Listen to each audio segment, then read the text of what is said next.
So for those of you that were asking, here is a real-time layered decal for you. First, I weed the top layer.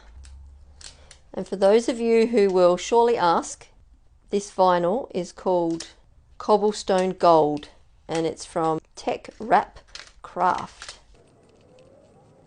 I did speed that up a little. Then I weed the second layer.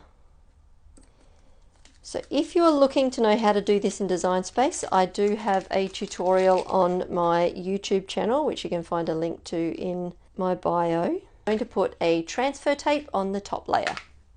Here's one I prepared earlier. Give that a scrape. And the other side. Now I'm going to peel off the backing to this. Now that top layer is ready to go. That's when I grab my parchment paper, or I use baking paper. Lay that one across the bottom layer.